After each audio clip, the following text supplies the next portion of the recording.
નમસ્કાર મિત્રો, ફરી એકવાર આપનું સ્વાગત છે એક ગુજરાત સરકારના શિક્ષણ વિભાગની એક નવી યોજના સાથે.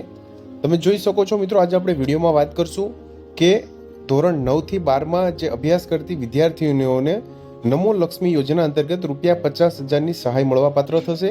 તમે જોઈ શકો છો, ગુજરાત સરકારના શિક્ષણ વિભાગની જે વિદ્યાર્થીનીઓ માટે આ એક અગત્યની યોજના છે મિત્રો. વિડીયોમાં આપણે જોશું કે આ યોજનાનો લાભ લેવા માટેની પાત્રતા શું હશે તેમજ શું પ્રોસેસ કરવી પડશે. જોશું વિડીયોમાં આપણે.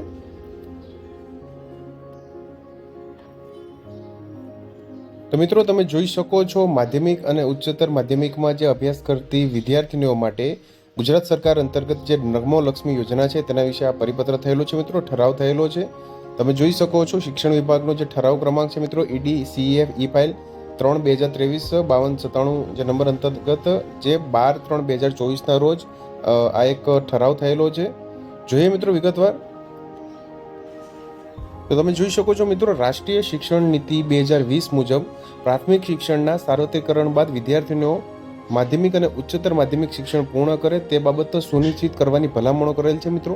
પ્રાથમિક શિક્ષણમાં વિદ્યાર્થીઓ 100% નામાંકન અને સ્થાયીકરણ માટે અને તેમાં પણ કન્યા કેળવણીની દિશામાં રાજ્ય સરકાર દ્વારા અસરકારક કામગીરી થયેલ છે. માધ્યમિક અને ઉચ્ચતર માધ્યમિકમાં કન્યાઓ વધુ પ્રમાણમાં પ્રવેશ મેળવી ધોરણ 12 સુધીનો અભ્યાસ પૂર્ણ કરે તે હેતુથી સુનિશ્ચિત કરવા માટે શિક્ષણ વિભાગ દ્વારા અનેકવિધ પ્રયાસો હાથ ધરવામાં આવેલ છે.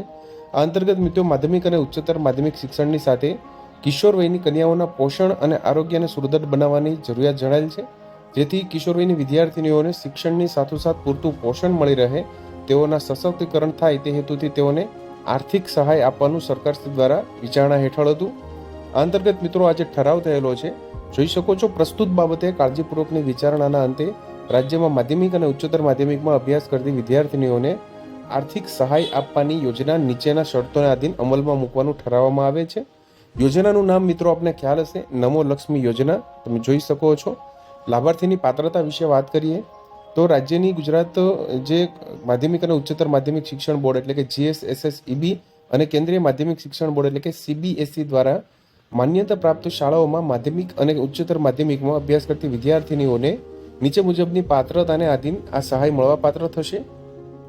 જોઈ શકો છો તમે, રાજ્યની સરકારી અથવા અનુદાનિત પ્રાથમિક શાળામાં ધોરણ 8નો અભ્યાસ પૂર્ણ કરી ધોરણ 9માં પ્રવેશ મેળવેલ હોય અથવા તો રાજ્યની માન્ય પ્રાથમિક જે ખાનગી પ્રાથમિક શાળામાં RTE અંતર્ગત પ્રવેશ મેળવી ધોરણ 1થી 8નો અભ્યાસ પૂર્ણ કરી ધોરણ 9માં પ્રવેશ મેળવેલ હોય અથવા તો ઉપર મુજબ A અથવા B મુદ્દા સિવાયની જે વિદ્યાર્થીનીઓ ધોરણ 8 પૂર્ણ કર્યા બાદ ધોરણ 9માં પ્રવેશ મેળવેલો હોય અને જેઓના કુટુંબની વાર્ષિક આવક ₹6 લાખ કે તેથી ઓછી હોય. એટલે કે મિત્રો, તમે જોઈ શકો છો, જે GSSSBB, CBSE તેમજ રાજ્યની જે ગ્રાન્ટેડ અથવા તો સરકારી જે શાળા છે મિત્રો, તેમાં ધોરણ 8 પૂર્ણ કર્યું હોય તેમજ માન્ય જે ખાનગી શાળા છે મિત્રો, તેમાં RTE અંતર્ગત પ્રવેશ મેળવી 1થી 8માં અભ્યાસ પૂર્ણ કર્યો તેવી વિદ્યાર્થીનીઓને આ લાભ છે તે મળવાપાત્ર થશે. સહાયની વાત કરીએ તો આ યોજના હેઠળ માધ્યમિક અને ઉચ્ચતર માધ્યમિકનો અભ્યાસ પૂર્ણ કર્યેથી પાત્રતા ધરાવનાર દરેક વિદ્યાર્થીનીઓને ₹50,000 સુધીની સહાય નીચે મુજબ મળવાપાત્ર થશે. તેમાં તમે જોઈ શકો છો, ધોરણ 9 અને 10 મળી કુલ ₹20,000ની સહાય ચૂકવવામાં આવશે. આ સહાય પૈકી ધોરણ 9 અને 10માં શૈક્ષણિક વર્ષ દરમિયાન 10 માસ માટે 500 મુજબ વાર્ષિક 5,000 પ્રમાણે બંને વર્ષના મળીને કુલ ₹10,000 ચૂકવવામાં આવશે, જ્યારે બાકીના 10,000 ધોરણ 10ની બોર્ડ પરીક્ષા પાસ કર્યાથી મળવાપાત્ર થશે. ધોરણ 11 અને 12 જે મળી કુલ ₹30,000 સહાય આપવામાં આવશે, જેમાં ધોરણ 11 અને 12 ધોરણમાં શૈક્ષણિક વર્ષ દરમિયાન 10 માસ માટે 750 તેમજ વાર્ષિક એ પ્રમાણે ₹7,500 અને બંને વર્ષના મળીને ₹15,000 એમ ધોરણ 12 માટે પણ મળવાપાત્ર થશે. તમે જોઈ શકો છો અહીંયા. આ રીતે મિત્રો, કુલ મળીને તમને ₹50,000ની સહાય અહીંયા મળવાપાત્ર થશે. સહાયની રકમની ચૂકવણીની પ્રોસેસ એટલે કે પ્રક્રિયા શું હશે તો તેના વિશે અહીંયા વિગતવાર માહિતી આપવામાં આવી છે. આ યોજનાના અમલીકરણ અધિકારી તરીકે નિયામક શ્રી શાળાઓ હશે. નિયામક શ્રી શાળાઓ દ્વારા સહાય યોજનાના સુચારુ સંચાલન માટે એક અલગથી નમો લક્ષ્મી પોર્ટલ બનાવવાનું રહેશે. તમે જોઈ શકો છો, આ યોજના હેઠળ આર્થિક સહાયની ચૂકવણી નિયામક શ્રી શાળાઓ દ્વારા ડાયરેક્ટ બેનિફિટ ટ્રાન્સફર એટલે કે DBT થી વિદ્યાર્થીઓની માતાના બેંક ખાતામાં જમા કરવામાં આવશે. જોઈ શકો છો મિત્રો, જે સહાય છે મિત્રો તે વિદ્યાર્થીની માતાના બેંક ખાતામાં જમા કરવામાં આવશે, જે DBT ડાયરેક્ટ બેનિફિટ ટ્રાન્સફર અંતર્ગત કરવામાં આવશે. જે કિસ્સામાં વિદ્યાર્થીઓની માતા હયાત ન હોય તે કિસ્સામાં વિદ્યાર્થીનીના બેંક ખાતામાં જમા કરવામાં આવશે. શૈક્ષણિક વર્ષ શરૂ થયેથી રાજ્યની શાળાઓએ તેઓના શાળામાં ધોરણ 9 થી 12માં દાખલ થયેલ વિદ્યાર્થીઓની નોંધણી વિદ્યા સમીક્ષા કેન્દ્ર અંતર્ગત ચાઇલ્ડ ટ્રેકિંગ સિસ્ટમ પોર્ટલમાં કરવાની રહેશે. નિયામક શ્રી શાળાઓ દ્વારા CTS પોર્ટલ પર શાળાઓએ કરેલ વિદ્યાર્થીઓની નોંધણી અને પાત્રતા અંગેની ખરાઈ સંબંધિત જિલ્લા શિક્ષણાધિકારી મારફત કરવાની રહેશે અને ત્યારબાદ જ પાત્રતા ધરાવનાર વિદ્યાર્થીઓની યાદી નમો લક્ષ્મી પોર્ટલ પર અપલોડ કરવાની રહેશે. પાત્રતા ધરાવનાર વિદ્યાર્થીનીઓને શૈક્ષણિક સત્ર શરૂ થયાથી ચકાસણી પૂરી શક્ય હોય ત્યાં સુધીમાં જૂન માસની સહાયની રકમ સંબંધિત બેંક ખાતામાં જૂન માસમાં જ જમા કરાવવાની રહેશે. અન્યથા મોડામાં મોડા જુલાઈ માસમાં જુલાઈની સહાયની રકમ એક સાથે જ બેંક સંબંધિત ખાતામાં જમા કરવાની રહેશે.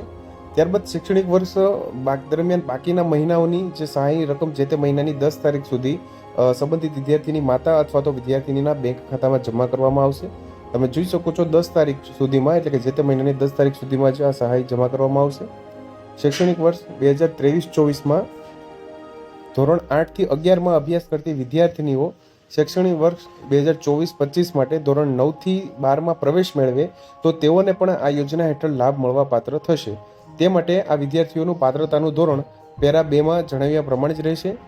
આગળ આપણે વાત કરીએ એ પ્રમાણે શિક્ષણ વિભાગના અધિકારીઓ જ્યાં જરૂર જણાય ત્યાં વિદ્યાર્થીઓની હાજરી અંગેની સ્થળ તપાસ અચાનક શાળાએ કોઈપણ પ્રકારની જાણ કર્યા વિના કરવામાં આવશે.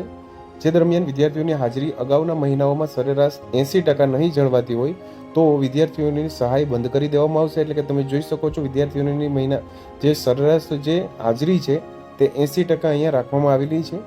કોઈપણ કારણસર જો કોઈ વિદ્યાર્થીની અધવચ્ચેથી શાળા છોડી દે તો તેવા કિસ્સાઓમાં આગળની સહાયની રકમ મળવાપાત્ર થશે નહીં, તેમજ વિદ્યાર્થીઓને ચૂકવાયેલ સહાયની રકમ પરત લેવાની રહેશે નહીં. રિપીટર વિદ્યાર્થીઓના કિસ્સામાં જે તે ધોરણની સહાય એક કરતાં વધુ વખત ચૂકવવામાં આવશે નહીં. મિત્રો, જે રિપીટર વિદ્યાર્થીનીઓ છે તેની વાત છે અહીંયા. જો વિદ્યાર્થીની આગળનો અભ્યાસ ચાલુ રાખે તો જ આગળના ધોરણમાં નિયમાનુસાર તેમને સહાય મળવાપાત્ર થશે. વર્ષ 2024-25ની રિપીટર વિદ્યાર્થીઓને ધોરણ 8નો અભ્યાસ જે પ્રકારની શાળામાં કર્યો હોય તે મુજબની પાત્રતાના આધારે સહાય મળવાપાત્ર થશે. બોર્ડ પરીક્ષાના ઉત્તીર્ણ કર્યેથી મળવાપાત્ર સહાય જ્યારે પણ બોર્ડ પરીક્ષા ઉત્તીર્ણ કરે તે પછી જ મળવાપાત્ર થશે. જે કિસ્સાઓમાં વિદ્યાર્થીઓની એકથી વધારે પ્રયત્ન બોર્ડ પરીક્ષા ઉત્તીર્ણ કરે તેવા કિસ્સામાં બોર્ડ પરીક્ષા ઉત્તીર્ણ કરે ત્યારે જ સહાય મળવાપાત્ર થશે, જે તમને DBT દ્વારા જ મળવાપાત્ર થશે. વિદ્યાર્થીનીને સરકારની અન્ય કોઈપણ યોજના હેઠળ સ્કોલરશિપનો લાભ મળતો હોય તો પણ આ યોજનાનો લાભ વધારાના લાભ તરીકે પ્રાપ્ત થશે. મિત્રો, ખૂબ જ અગત્યનો મુદ્દો કહી શકાય કે તમને જો બીજી સ્કોલરશિપનો પણ લાભ મળતો હોય તો તમને આ યોજનાનો પણ વધારાનો લાભ તમને મળશે. તમે જોઈ શકો છો મિત્રો. આ ઠરાવના ઉચિત અમલીકરણ માટે શિક્ષણ વિભાગ અથવા નિયામક શ્રી શાળાઓ નિર્ણય કરી શકશે અને જરૂરી આનુષંગિક સૂચનાઓ આપી શકશે. મિત્રો, આ યોજનાનું અમલીકરણ શૈક્ષણિક વર્ષ 2024-25થી કરવાનું રહેશે. તમે જોઈ શકો છો જે 12/3/2024ના રોજ આ ઠરાવ છે મિત્રો તે બહાર પાડવામાં આવેલો હતો ગુજરાત સરકારના શિક્ષણ વિભાગ દ્વારા. તો આ હતી મિત્રો નમો લક્ષ્મી યોજના અંતર્ગત જે 50,000 રૂપિયાની સહાય મળવાપાત્ર થશે તેના અંતર્ગત સંપૂર્ણ માહિતી. જો મિત્રો વિડીયો સારો લાગ્યો હોય તો શેર કરજો તમારા ગ્રુપમાં, જેથી વધુને વધુ લોકોને આ યોજના અંતર્ગત લાભ મળે તેમજ માહિતી મળતી રહે. તો મિત્રો, જો વિડીયો પસંદ આવ્યો હોય તો લાઈક કરજો તેમજ તમારા મિત્રો સુધી શેર કરજો. વધુમાં ચેનલને સબસ્ક્રાઈબ કરી લેજો જેથી આપને આવી વિવિધ માહિતી મળતી રહે. મિત્રો, વિડીયો જોવા બદલ આપનો ખૂબ ખૂબ આભાર. મળીએ એક નવા વિડીયો સાથે. ત્યાં સુધી જય હિન્દ, ભારત માતા કી જય.